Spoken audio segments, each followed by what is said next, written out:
Everyone, आज अपन start करेंगे unit 3 को, जिसका नाम होगा न्यूक्लिक अम्ल। यूनिट 3 न्यूक्लिक अम्ल। इस यूनिट 3 के अंदर अपन अनुलेखन, अनुवादकरण, प्रोटीन संश्लेषण व आनुवांशिक संकेत, इन सभी का अध्ययन करेंगे। और अपने जो बुक सेकंड है, बुक सेकंड की यूनिट 4 भी इसी के समान है। यानी कि अपन पेपर 3 की 3rd यूनिट को स्टार्ट करेंगे तो अब इसी के साथ अपने बुक सेकंड की 4th यूनिट भी कंप्लीट हो जाएगी। दोनों यूनिट एक दूसरे के समान हैं। तो यहीं से इस यूनिट को पढ़ने से अपने 2 यूनिट एक साथ कंप्लीट हो जाती हैं, पेपर 3 की 3rd यूनिट और पेपर सेकंड या बुक सेकंड की 4th यूनिट। तो बात करते हैं अपन सबसे पहले कि आनुवांशिक पदार्थ की खोज किसने की। तो आनुवांशिक पदार्थ की खोज माइसर नामक वैज्ञानिक ने की थी। आनुवांशिक पदार्थ की खोज माइसर नामक वैज्ञानिक ने की। और इन्होंने यानी कि माइसर ने आनुवांशिक पदार्थ को न्यूक्लिन नाम दिया। और इन्होंने जो खोज की थी वह खोज मवाद कोशिका या पश कोशिका में की। डीएनए की खोज यानी कि आनुवांशिक पदार्थ यानी डीएनए या आरएनए की खोज मवाद कोशिका या पश कोशिका में की। और इन्होंने उनको इस आनुवांशिक पदार्थ को न्यूक्लिन नाम दिया। इसके बाद अल्टमैन वैज्ञानिक आया। इन्होंने न्यूक्लिक अम्ल या केंद्रीय अम्ल नाम दिया, न्यूक्लिक अम्ल या केंद्रीय अम्ल नाम दिया, क्योंकि जो आनुवांशिक पदार्थ होता है वो केंद्रक में पाया जाता है, इसलिए इसको केंद्रीय अम्ल या न्यूक्लिक अम्ल कहा। इसके बाद लेउरेन ने बताया कि जो आनुवांशिक पदार्थ होता है वह 2 प्रकार का होता है, डीएनए व आरएनए। तो डीएनए व आरएनए के बारे में लेउरेन ने बताया।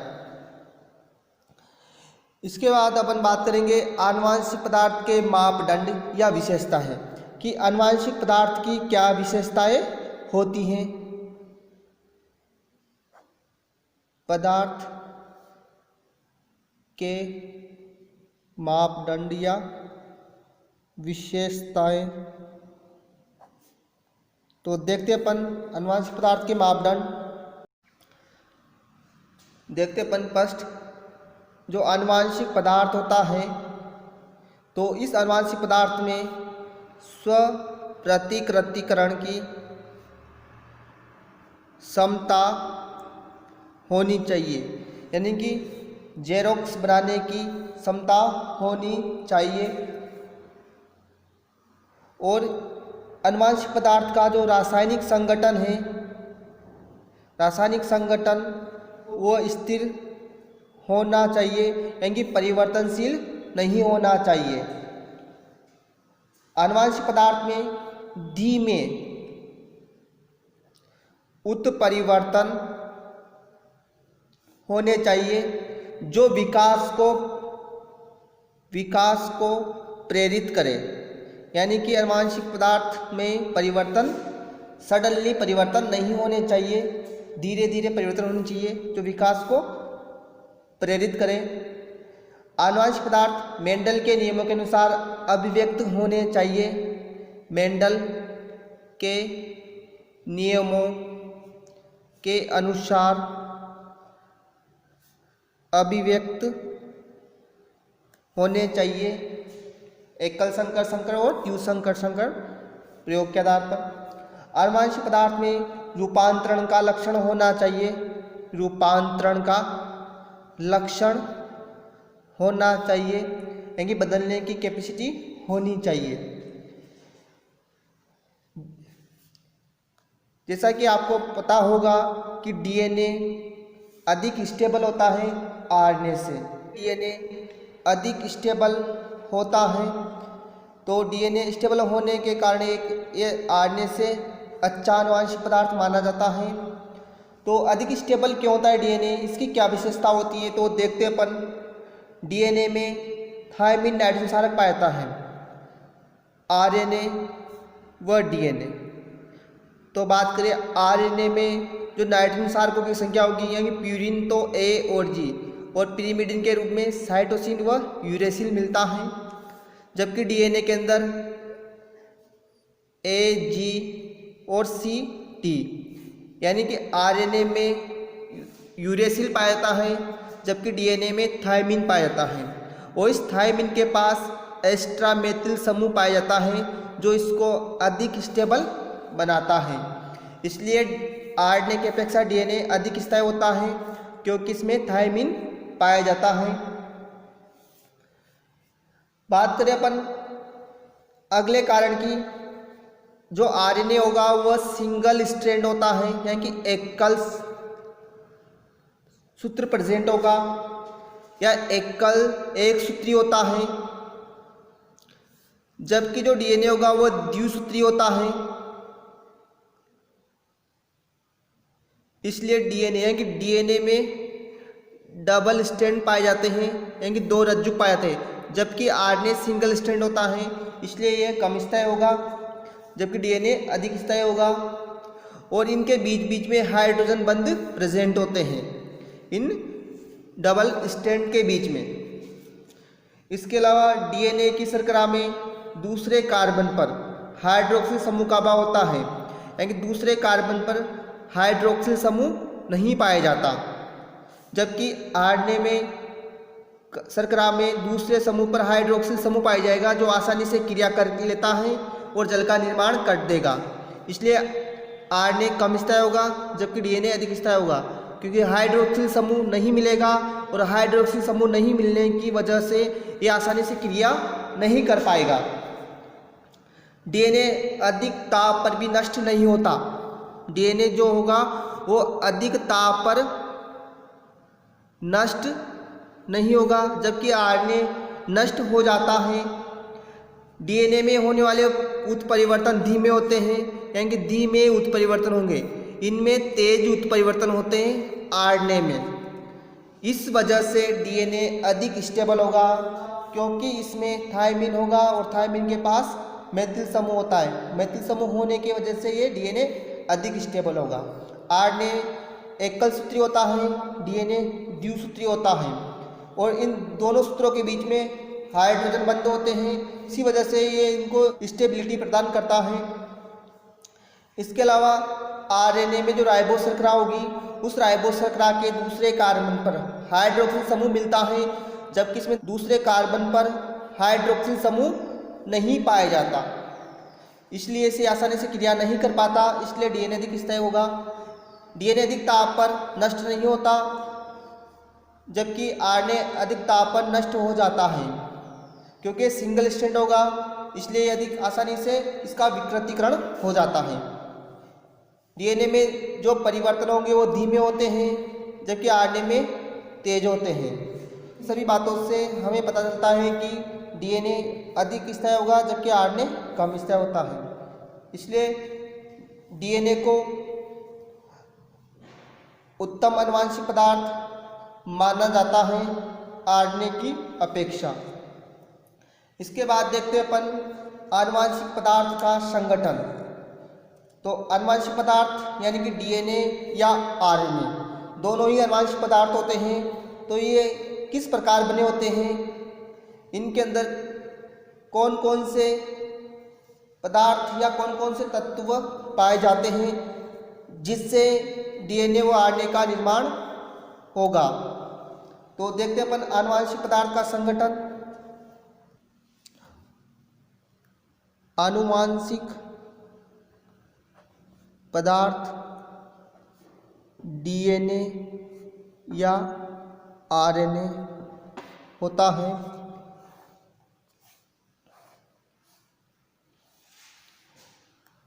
इनके अंदर होगा N2 क्षारक, नाइट्रोजन क्षारक। और नाइट्रोजन क्षारक भी दो प्रकार के होते हैं, प्यूरिन, दूसरा होगा पिरिमिडिन। प्यूरिन के रूप में एडेनिन और ग्वानिन Ag, पिरिमिडिन के रूप में साइटोसिन, थायमिन, यूरेसिल। इसके अलावा इनमें पेंटोज शर्करा होगी। अगर आरएनए होगा तो राइबोज शर्करा, राइबोज शर्करा मिलती हैं आरएनए में। C5H10O5। जबकि डीएनए होगा तो उसमें डीऑक्सी राइबोज शर्करा पाई जाती है। इसका फॉर्मूला होगा C5H10O4। और इसमें फॉस्फेट, और जो फॉस्फेट होगा वह ऑर्थो फॉस्फोरिक अम्ल के रूप में होता है H3PO4। इसको जब खोलते हैं अपन तो इस प्रकार की संरचना दिखाई देती है। बात करें अपन राइबोज शर्करा की, तो राइबोज शर्करा का जब अपन संरचना देखे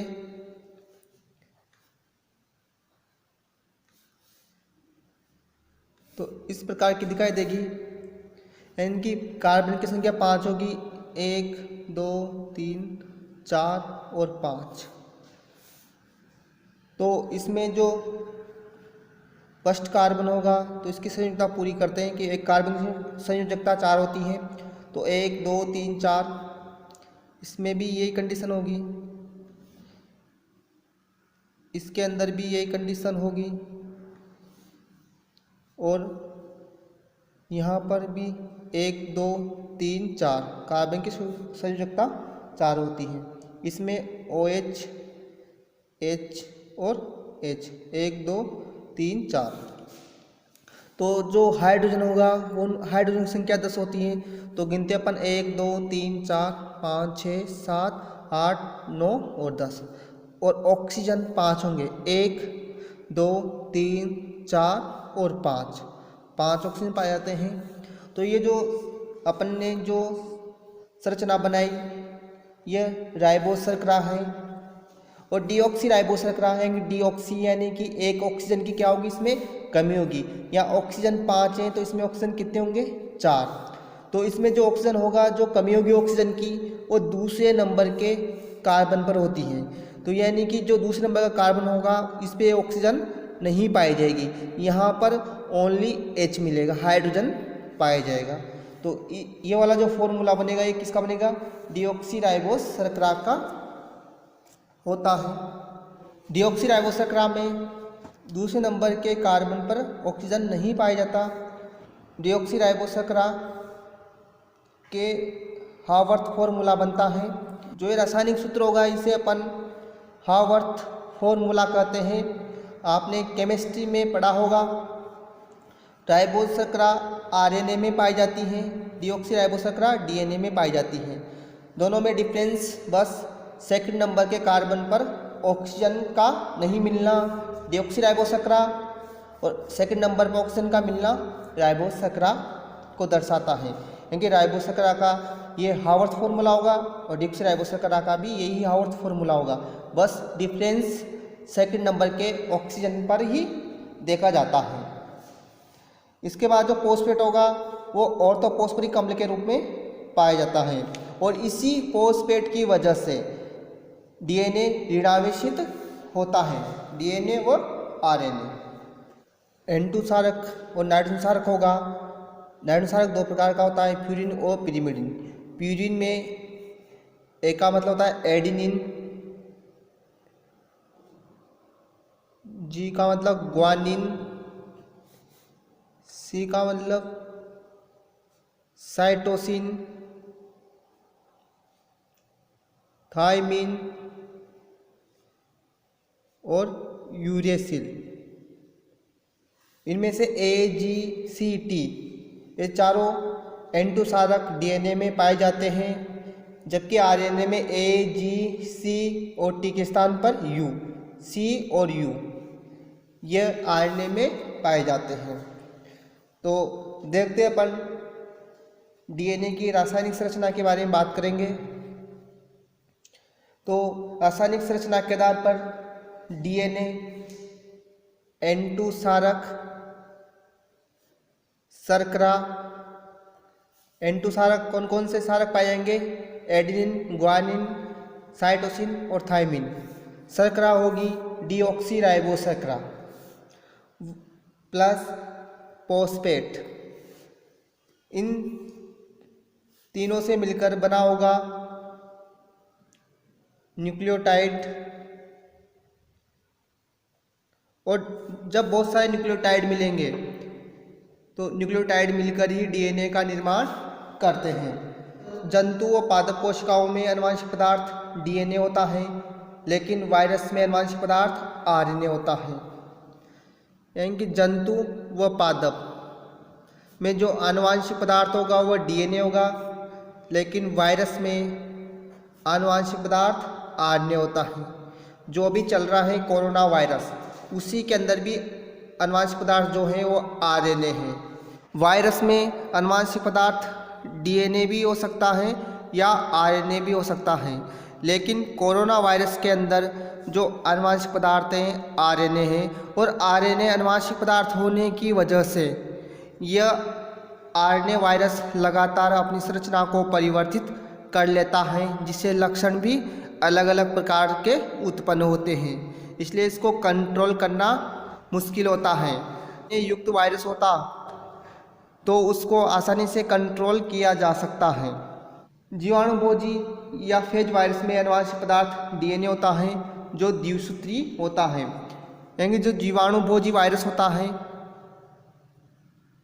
उसमें आनुवंशिक पदार्थ डीएनए ही पाया जाता है, और जो डीएनए होगा वो द्विसूत्री होता है, यानी डबल स्ट्रैंड पाए जाते हैं। 5x174 वायरस में आनुवंशिक पदार्थ जो होगा वो एकल सूत्र या एक सूत्र युक्त डीएनए होता है, और इसकी खोज सिन साइमर ने की। इसमें जो न्यूक्लियोटाइड्स की संख्या होती है, न्यूक्लियोटाइड संख्या 5386 न्यूक्लियोटाइड पाए जाते हैं। क्यू बीटा फेज वायरस में आनुवंशिक पदार्थ आरएनए होता है। जीवाणुभोजी वायरस का सबसे मुख्य उदाहरण, जो जीवाणुभोजी वायरस होता है उसका सबसे मुख्य उदाहरण लैम्ब्डा जीवाणुभोजी वायरस है, और में N2 क्षारकों की संख्या 48,502 होती हैं, 502 युग्म होती हैं। ई कोलाई जीवाणु में नाइट्रोजन क्षारकों की संख्या, ई कोलाई जीवाणु में नाइट्रोजन क्षारकों की संख्या 4.6 × 10⁻6 युग्म होती हैं। मनुष्य में जीनोम में या अगुणित कोशिका में N2 क्षारकों की संख्या, किसकी बात करें अपन, मनुष्य की, तो संख्या जो होगी 3.3 × 10⁻9 युग्म पाई जाती हैं। ये तो बात हुई अगुणित कोशिका की। अगर द्विगुणित कोशिका की बात करें अपन एंडोसार्कों की संख्या की, तो 6.6 इंटू 10⁹ युग्म पाई जाएगी। इसके अंदर अपन डीएनए की रासायनिक संरचना के चरणों की बात करेंगे। देखेंगे अपन किस प्रकार न्यूक्लियोसाइड और किस प्रकार न्यूक्लियोटाइड का निर्माण होता है। तो आज के लिए बस इतना ही। थैंक्स।